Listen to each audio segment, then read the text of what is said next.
Welcome to my YouTube channel. आज के इस फोटोशॉप ट्यूटोरियल में हम सीखेंगे हम किस तरह से अपने किसी इमेज पर इस तरह का पॉपआउट इफेक्ट अप्लाई कर सकते हैं। तो चलिए शुरू करते हैं। सबसे पहले आप स्क्रीन बेस के इमेज को ओपन कर लीजिएगा। फर्स्ट स्टेप में हम स्क्रीन की सिलेक्शन बनाएंगे। सिलेक्शन आप किसी भी टूल से बना सकते हैं। मैंने इसकी सिलेक्शन पहले से सेव कर रखी है। ये देखिए चैनल्स में आप देखिएगा मैंने ये सबसे नीचे सेव करके रखी हुई है। इसको मैं कंट्रोल प्रेस करते हुए क्लिक करूँगा तो ये देखिए एक्टिव हो चुकी है। अगर आप सेम यूज़ करना चाहते हैं तो मैं PSD का लिंक डिस्क्रिप्शन में दे दूंगा, आप वहाँ से डाउनलोड कर लीजिएगा। कंट्रोल D प्रेस करते हुए इसको डीसेलेक्ट करेंगे और लेयर्स में वापस आएंगे। सेकंड स्टेप में हम अपने उस वाले इमेज को ओपन करेंगे जिसका हम पॉपआउट दिखाना चाहते हैं। जैसे कि मेरे पास ये वाला एक इमेज ओपन है। आप जो भी इमेज यूज़ करना चाहते हैं आप डाउनलोड कर लीजिएगा और उसको ओपन कर लीजिएगा। कंट्रोल A प्रेस करेंगे, सिलेक्शन बनाएंगे, कंट्रोल C प्रेस करते हुए इसको कॉपी कीजिएगा और यहाँ वापस आने के बाद कंट्रोल V प्रेस करेंगे अपने कीबोर्ड से और इसको यहाँ पे पेस्ट कर देंगे। अब हम इस इमेज की ओपेसिटी को कम करेंगे। मैं इसकी 50% ओपेसिटी कम करता हूँ। ओपेसिटी कम करने से मैं पीछे वाला इमेज दिखेगा और हम आसानी से इसको एडजस्ट कर सकते हैं। मैं इसको थोड़ा ऊपर लेके आता हूँ। कंट्रोल D प्रेस करेंगे अपने कीबोर्ड से और इस पर राइट क्लिक करते हुए सबसे पहले मैं फ्लिप हॉरिजेंटल करूँगा और इसको रिसाइज करूँगा। ऑलमोस्ट इतना रखता हूँ। आप अपनी मर्जी के मुताबिक जो भी इमेज जितना भी यूज़ करना चाहते हैं, यानी छोटा या बड़ा, जैसा भी इमेज आप यूज़ करना चाहते हैं कर लीजिएगा। मैं ऑलमोस्ट यहाँ पर रखता हूँ। ये आप अपनी मर्ज़ी के मुताबिक जो भी इमेज यूज़ करना चाहते हैं कर लीजिएगा। और इसको मैं थोड़ा सा स्क्रीन से बाहर रखूँगा इस तरह से और थोड़ा ऊपर कर लेते हैं। इस तरह से एडजस्ट कर लेने के बाद अब हम यहाँ से ओके पे क्लिक कर देंगे। इसके बाद इसकी ओपेसिटी भी वापस 100% करेंगे। यहाँ 100 टाइप करेंगे और उसके बाद यहाँ से एंटर कर देंगे। कंट्रोल 0 प्रेस करेंगे और इसे फिर से फिट टू स्क्रीन देखेंगे। नेक्स्ट हम इस सब्जेक्ट की सिलेक्शन बनाएंगे। सिलेक्शन आप किसी भी टूल से बना सकते हैं। थोड़ा जूम इन कर लेते हैं। मैं इसकी सिलेक्शन बनाने के लिए यहाँ से जाऊँगा सिलेक्ट में और यूज़ करेंगे सब्जेक्ट। ये देखिए सब्जेक्ट की उसने रफ सिलेक्शन बना दी है। सिलेक्शन को थोड़ा बेहतर करेंगे। जैसे कि इन एरियाज़ पे हमें सिलेक्शन को सब्ट्रैक्ट करना है यानी माइनस करना है। इसके लिए मैं यहाँ से लेसो 2 सेलेक्ट करता हूँ और सब्ट्रैक्ट करने के लिए ये थर्ड वाली ऑप्शन को आप एक्टिव कर लीजिएगा। इसके बाद हम जिस एरिया को सिलेक्ट करेंगे ये देखिए वो माइनस होती जाएगी। वहाँ से आप कर्सर भी देख सकते हैं, माइनस में दिख रहा होगा आपको। इस तरह से मैं थोड़ा जूम इन कर लेता हूँ और इस तरह से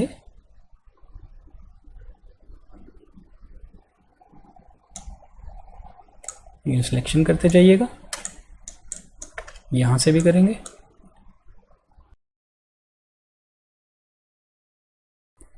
इस तरह से सिलेक्शन को बेहतर से करने के बाद कंट्रोल 0 प्रेस करते हैं, इसे फिट टू स्क्रीन देखेंगे। अब हम अपने कीबोर्ड से कंट्रोल J प्रेस करेंगे और इसकी एक कॉपी बना लेंगे। ये देखिए कॉपी बन चुकी है। मैं आपको हाइड करके दिखाता हूँ।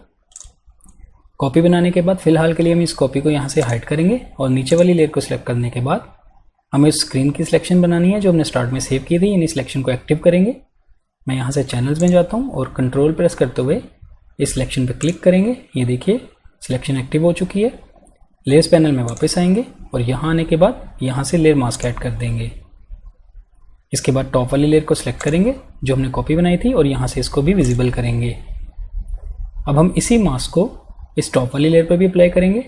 इसकी कॉपी बनाने के लिए मास्क को सिलेक्ट कीजिएगा और ऑल्ट प्रेस करते हुए यूँ ड्रैग करते हुए इस लेयर पर भी अप्लाई कर दीजिएगा।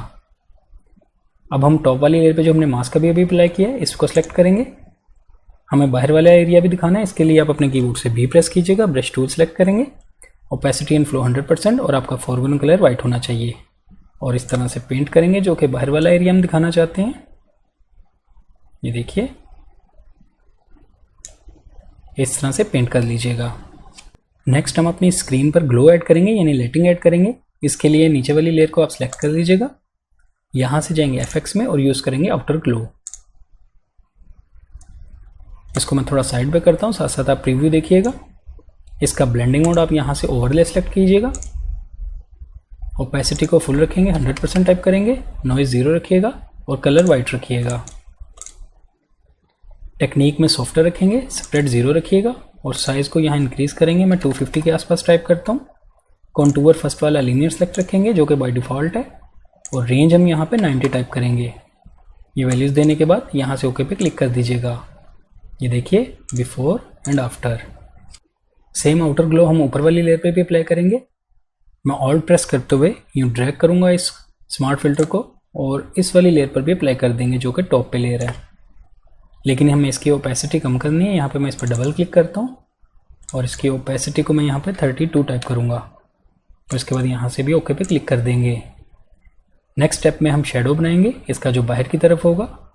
इसके लिए मैं कंट्रोल प्रेस करते हुए टॉप वाली लेयर जो हमने कॉपी बनाई थी इस पर क्लिक करेंगे। ये देखिए इसकी सिलेक्शन बन चुकी है।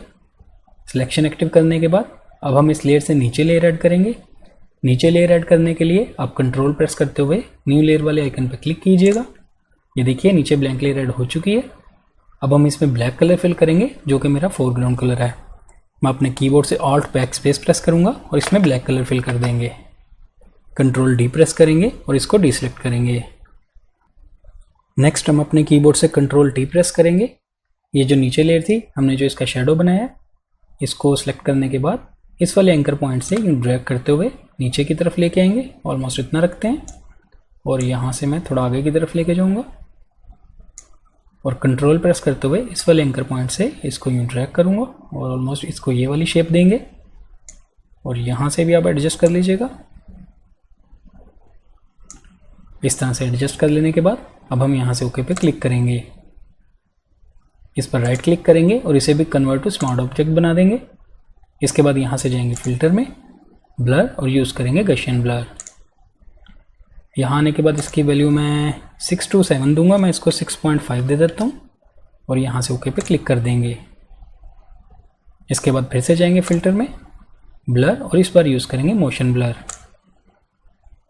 यहाँ इसका एंगल 0 टाइप करेंगे और इसके डिस्टेंस को मुझे इंक्रीज़ करना है। आप अपनी मर्ज़ी के मुताबिक ये देखिए जितना भी रखना चाहते हैं रख लीजिए। मैं इसको 250 के आसपास रखूँगा। 253 है ये देखिए और इसके बाद ओके पे क्लिक कर देंगे।